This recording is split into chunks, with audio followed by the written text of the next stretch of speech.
ये हमारा lock done हो गया। आप इस तरह से लगाएंगे, कोई दिक्कत नहीं आएगी। कल मैं इस तरह इसलिए नहीं दिखा पाया आप लोगों को, ये हमारी रॉड बड़ी हो गई थी और मैं घर पे ले जाते हैं ये काट के दिखाया हूँ। ये देखिए, इसको सिलेंडर लोग बोलते हैं और हैंडल लोग भी बोलते हैं। इस तरह से है ये इस तरह से काम करती है इसकी चाबी। ये देखिए,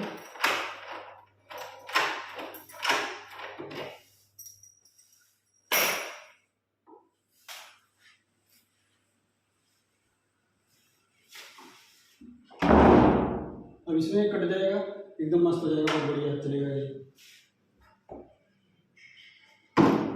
हो गया डन।